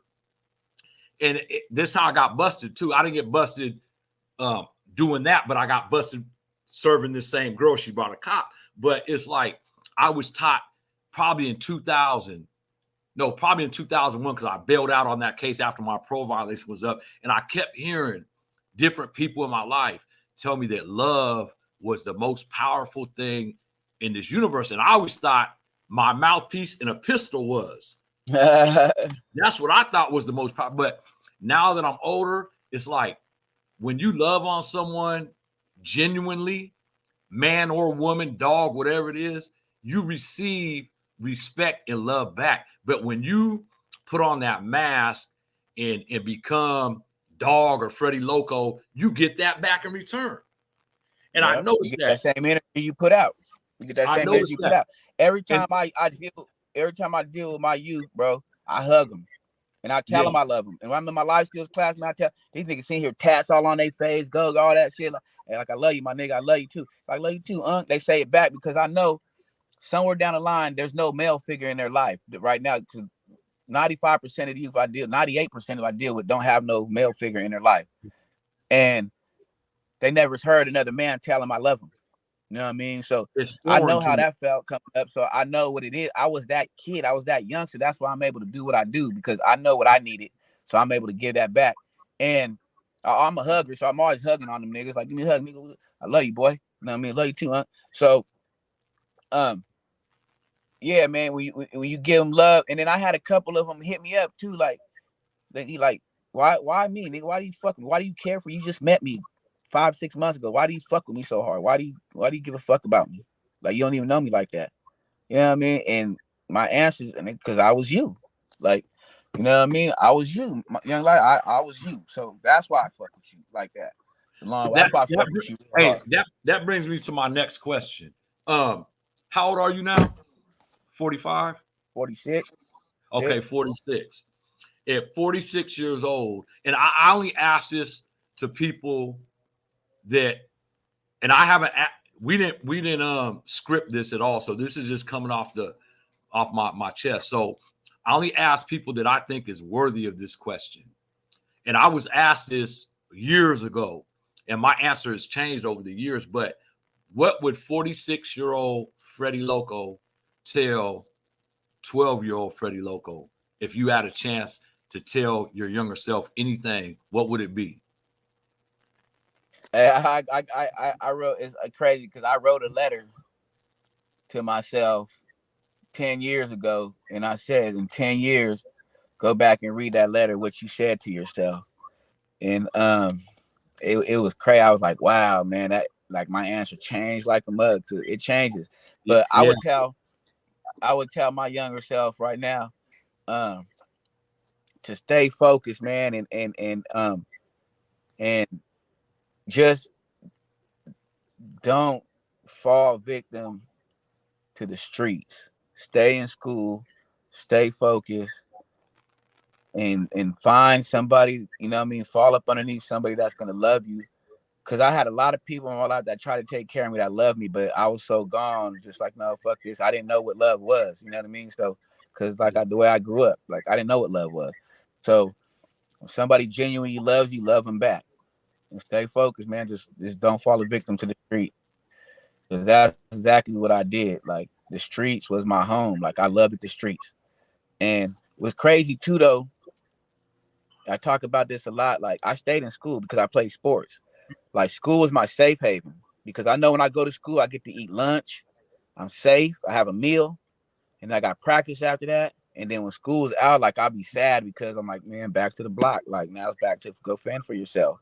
So I used to love going to school. I stayed in school. I never was a dropout. Never. I got a diploma. I got an AA. I got all that. So I'm book smart and street smart at the same time. So um, I would just tell myself, man, stay focused, stay in school, and just learn to be loved. Let somebody love you. 'Cause I wouldn't let Hey, nobody love me. I always had this wall up. I think you liking to go to school and that being your safe haven. And I talked to someone that was 19 years old recently about this, and he told me the same thing. He didn't graduate, but I got him. He's getting his GED within the next 6 months. I got him on track for that. But he's not a family member. He's someone I met at a gas station, and he was chasing someone with a knife, homie. And I stopped it, and it was like, man, what? And he was chasing a female. And I stopped and I got his phone number. I paid his phone bill for him. His phone was getting cut off. And you know, we had this conversation. He told me the same thing you just said.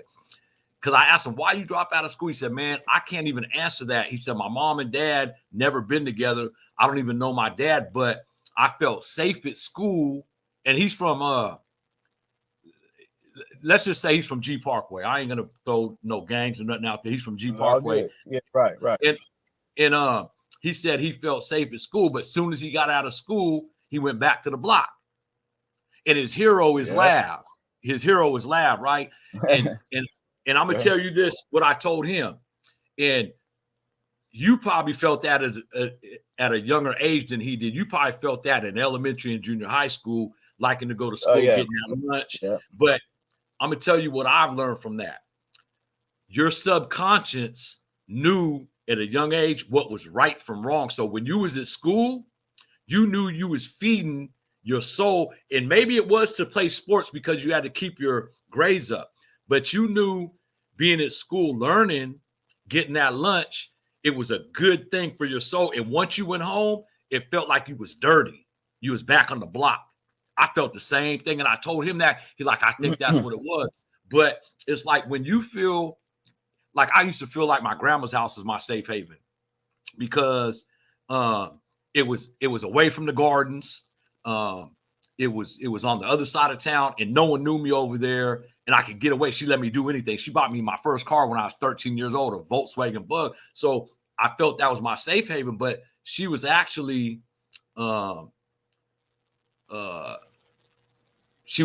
taken away from who I became because she let me get away with so many things. And I think that so you're saying she was enabling you? She was enabling me a great deal. And you know, I stopped living with my mom when I was 12, homie. And I worked my mom to leave her house. My mom's been living in the same house since 1970 in the Gardens off 24th Street.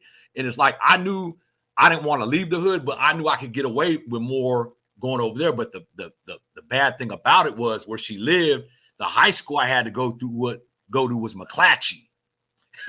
And being where I was from, McClatchy was the enemy, you know what I mean? So I was always calling bad.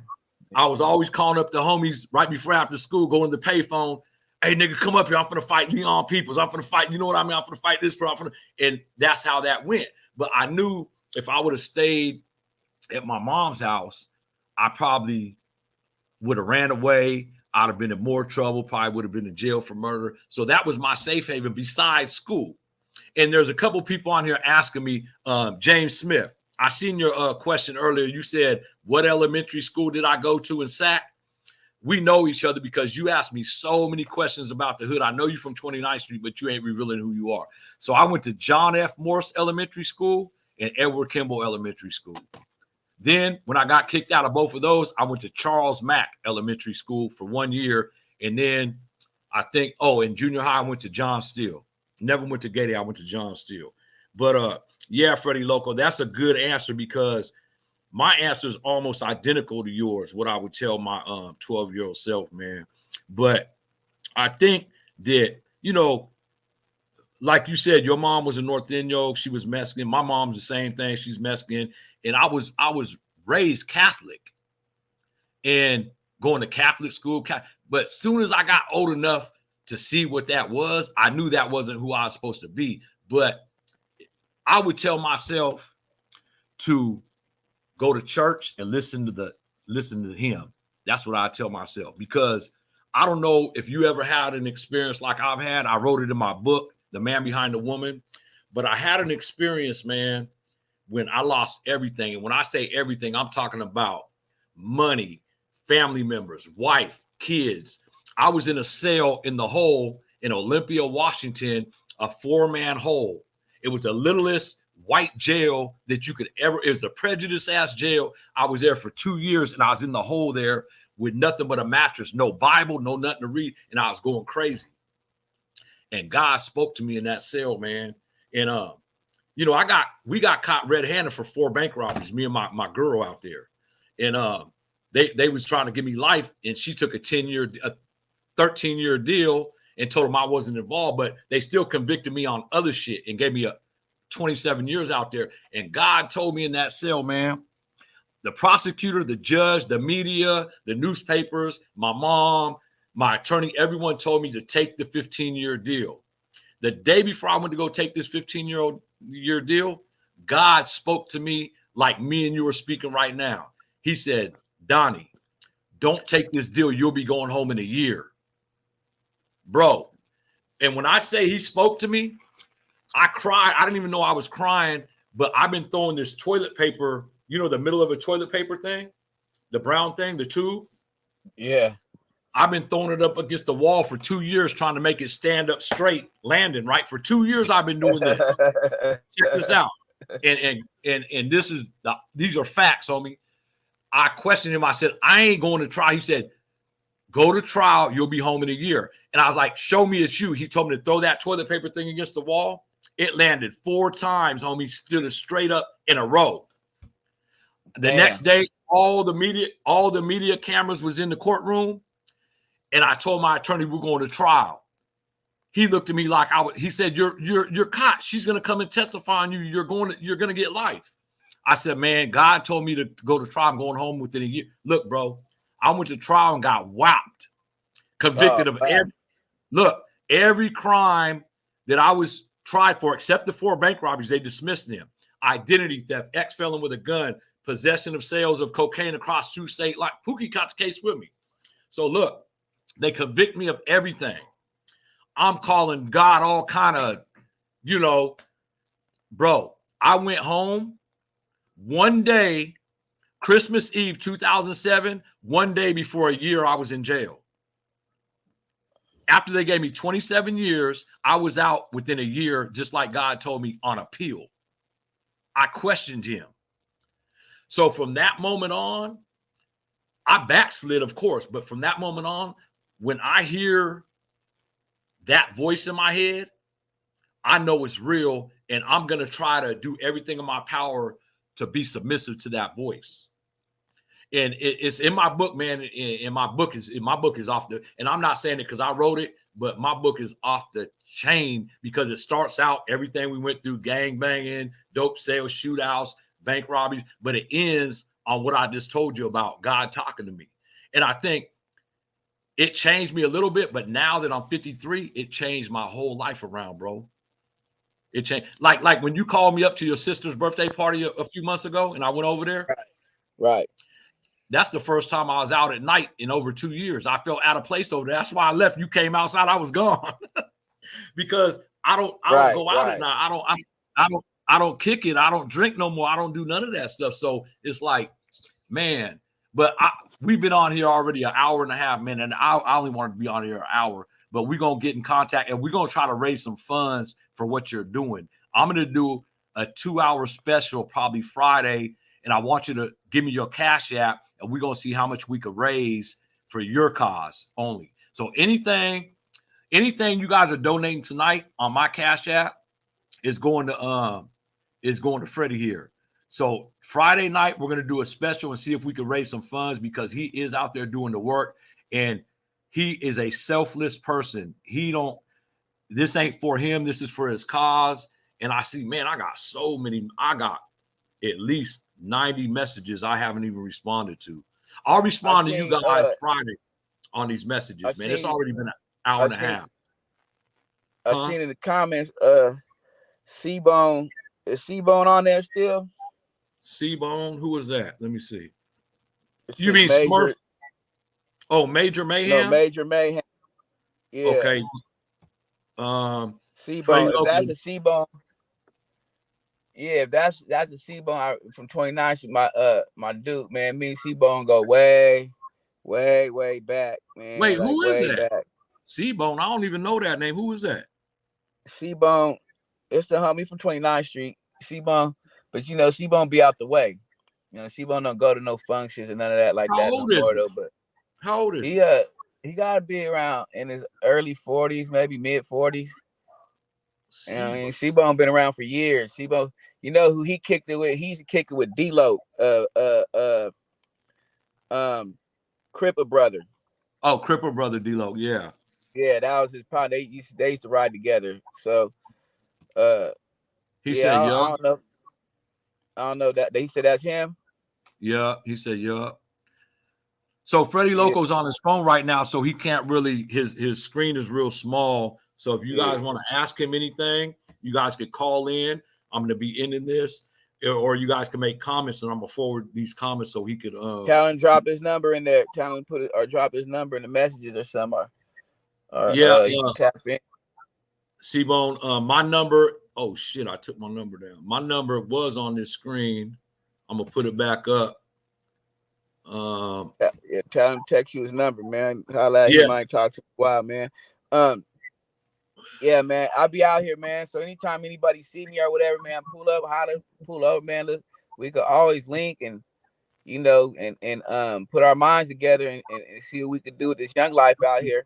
And we don't do the Crip and Blood shit. We don't trip off that because these young life they don't even know what the hell they are. They want to be Bloods. They want to be Crip. They don't know what they. You know what I mean? They lost. They don't got no guidance. man, So they're banging anything. And I don't trip on none of that. Like we don't do that. Like I don't care what you are. You know what I mean? it's Like so I crazy. got The gang you. culture Yeah, in Sacramento, it's confusing to me. I don't even get it. super, It's like super. I just don't get it, man. I don't even try to no more. I listen to my daughter and my son talk, and I'm like, so you guys are with Strawberry Manager, you guys are with the East Side, but you guys are funking with. It's all jacked up to me, man.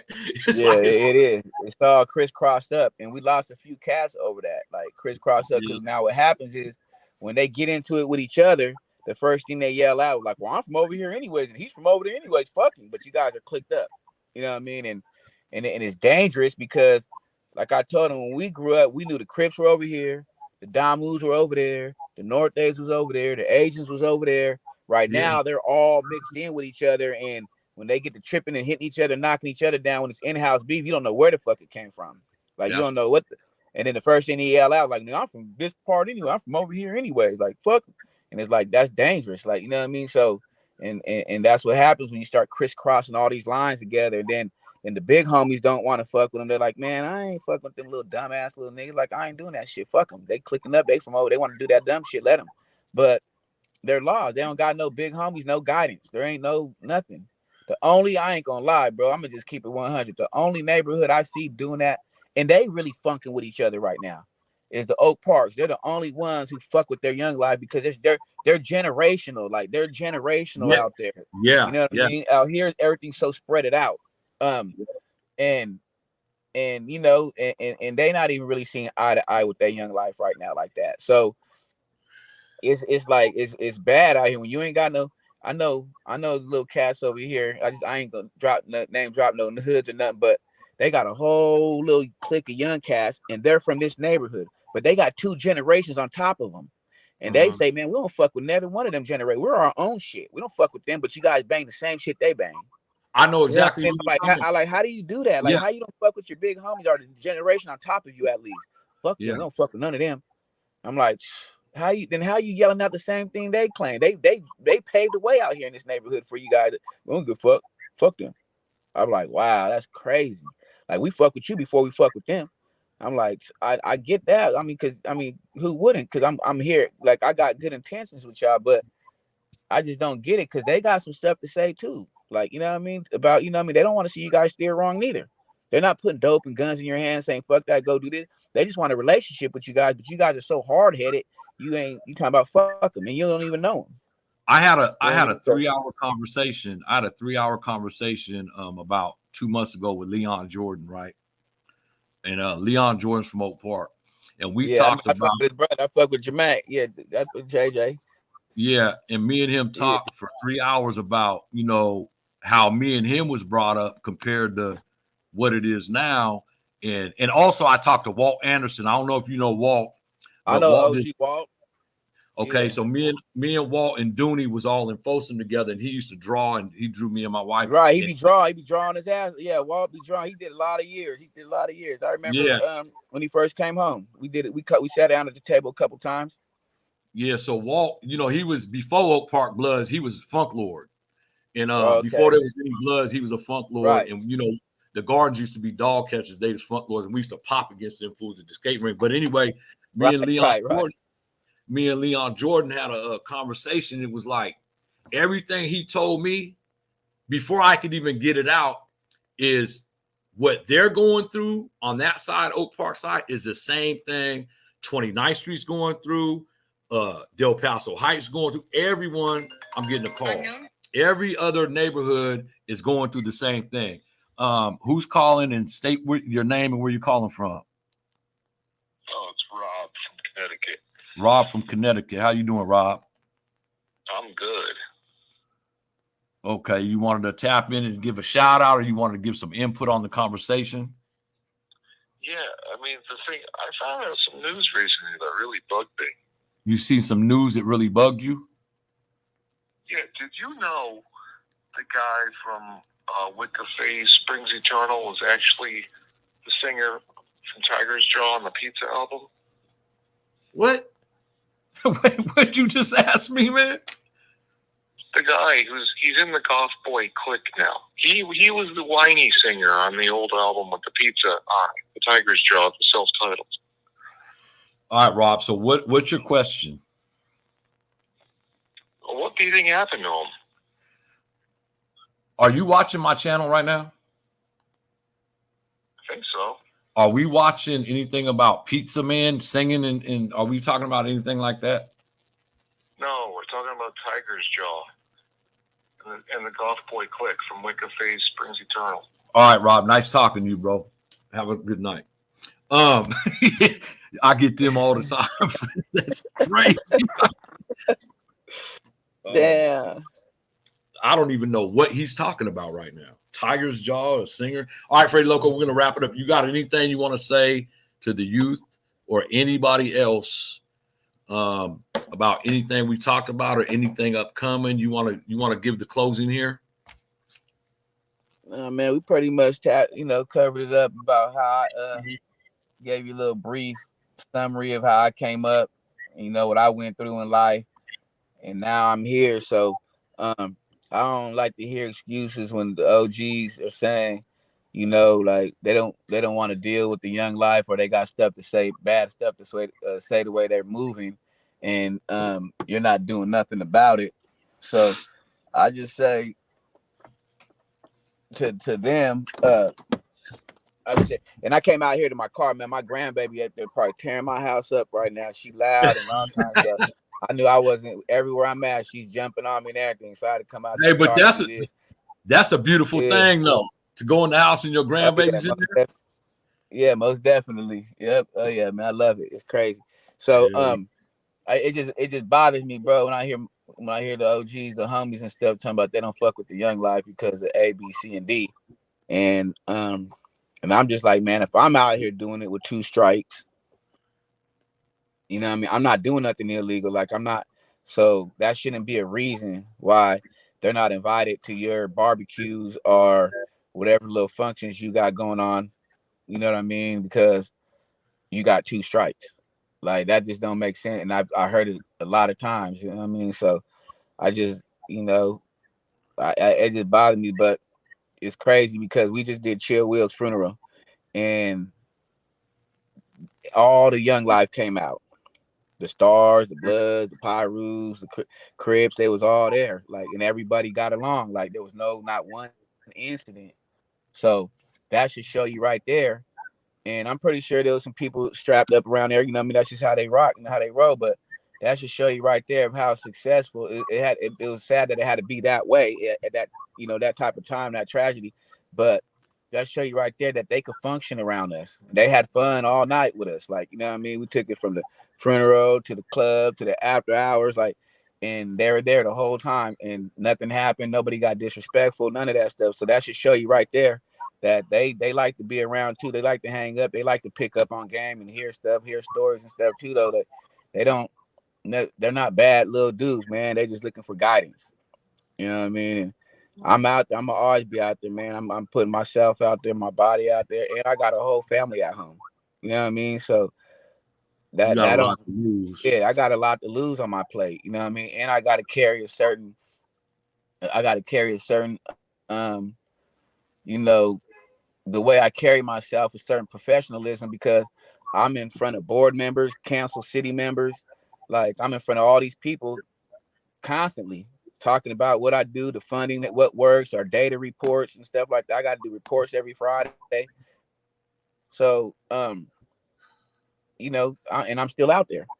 You know what I mean? I just don't make poor decisions. I'm not in pictures throwing up gang signs and all that. Like, yeah, we're gonna do all that. I already know what I am. They already know what I am, what I've been. I got receipts for the dues I paid. So we ain't got to do all that extra stuff, man. It's cool to pop out every now and then and pull up with the young life, man, and just holler.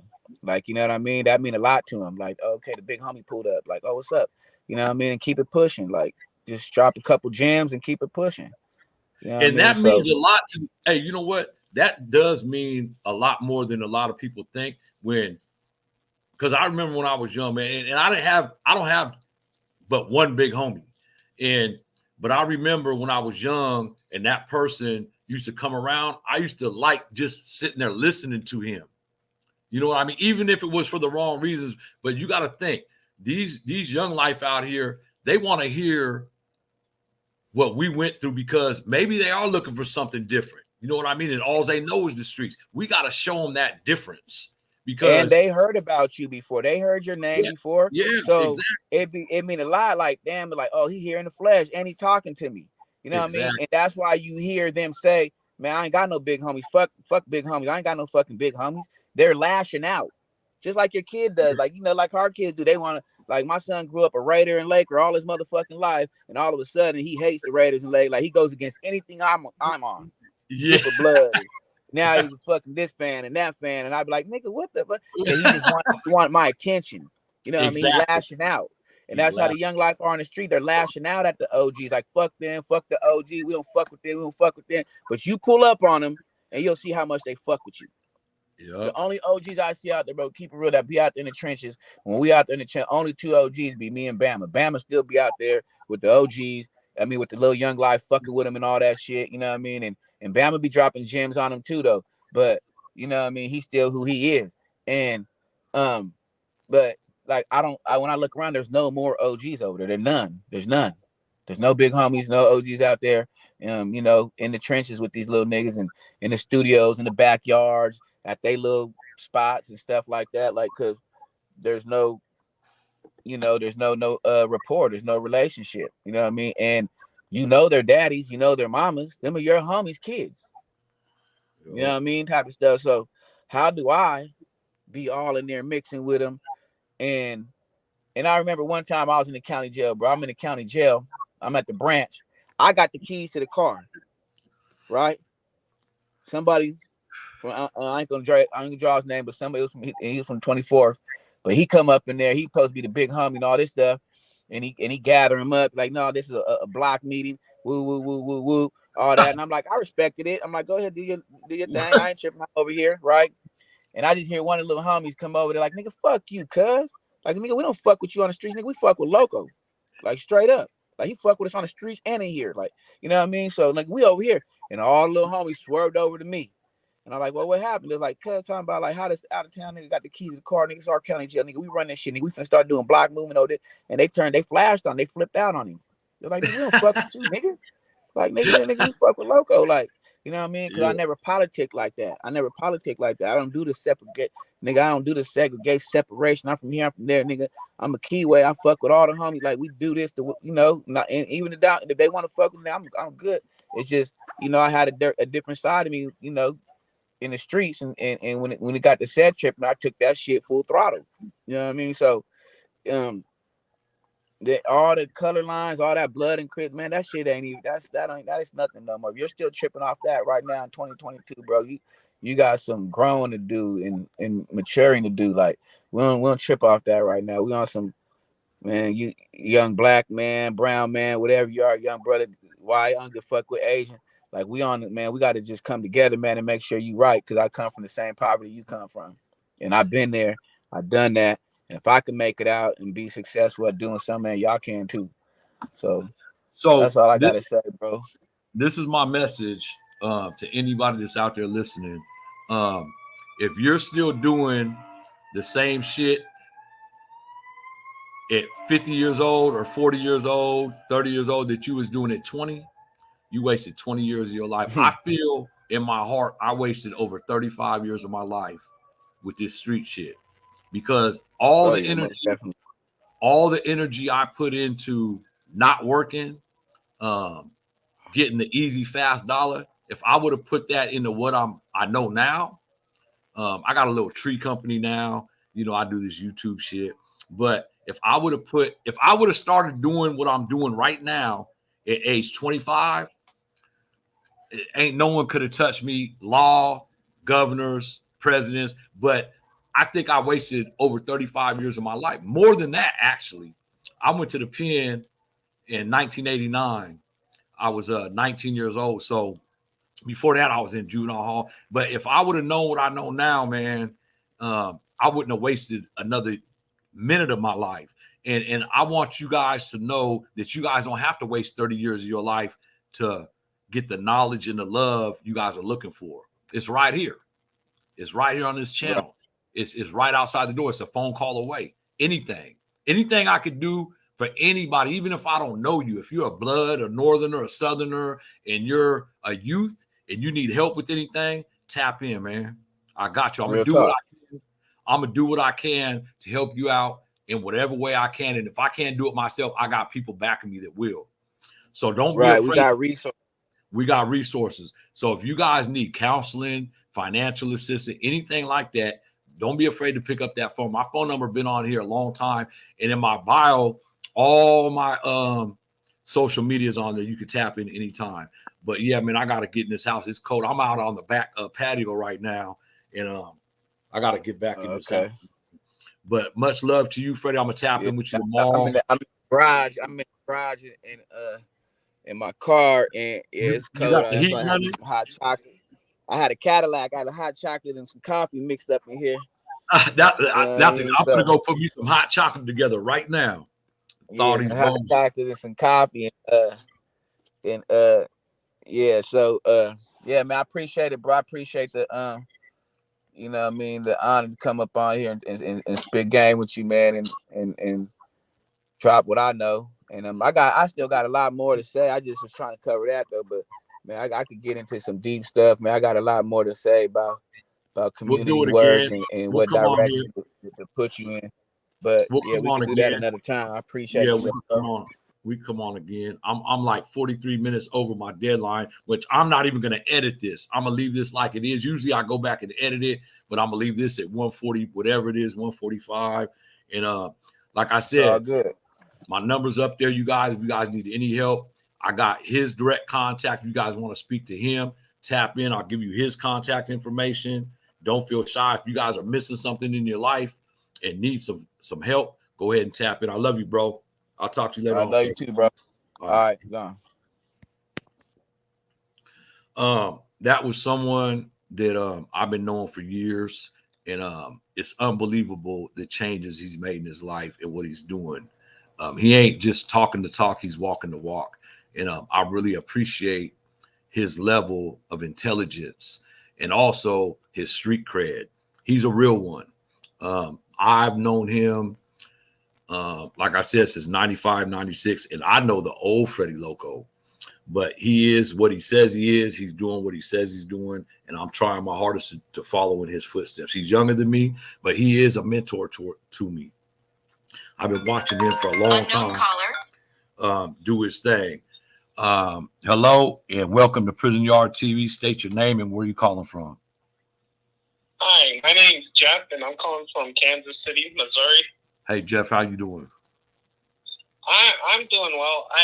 I'm kind of struggling with my dating life right now, and I need your guys' advice. All right, what's going on? Well, I went on a couple dates with this one girl, and everything seemed to be going fine, but I was like really nice, really a gentleman to her, and then randomly out of nowhere, she stopped texting me this whole past week, and we had plans, and she completely ghosted me. I'm just wondering what I should do. Should I try and pursue that still, or should I move on? Okay, Jeff. So, okay, we're getting off topic here, but I'm gonna go ahead and give you my advice. Even though I'm far from a relationship counselor, I've been married 3 times, 2 times to the same woman. But how old are you? How old am I? I'm 19. Oh, you're 19 years old. Oh, okay. So was it your first time going on a date with her? Yeah. And you really liked her? Yeah, she's very pretty. And how long did you guys know each other before you asked her out on a date? Since elementary school, our parents kind of set it up. Oh, shit. So you guys been knowing each other a while. Yeah. So you got the feeling that she kind of liked you before you asked her on a date? Yeah, of course. So there had to have been something that happened on this date for her to ghost you like that. Was you aggressive with her? No, not at all. I'm not that kind of dude, but she wasn't very happy when she woke up and found out she was roofied and raped. She was what?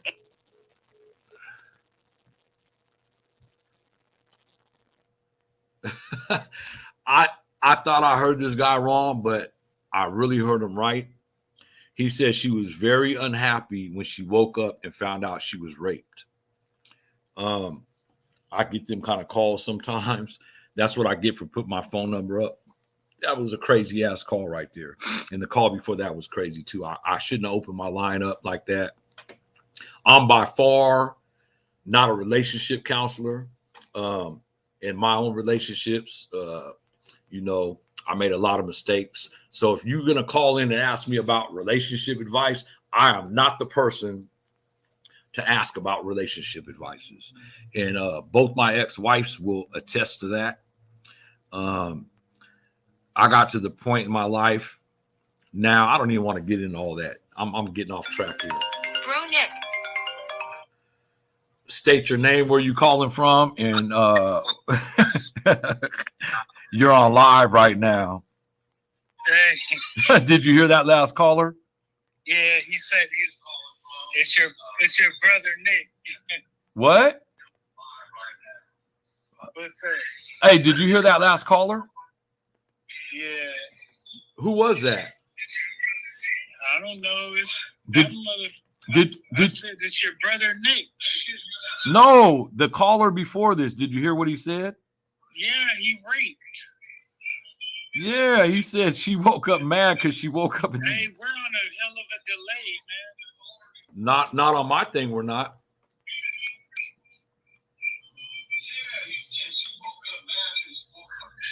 Okay, I'm gonna close. Hold on, Nick. So my younger brother's on the phone. I'm gonna close now.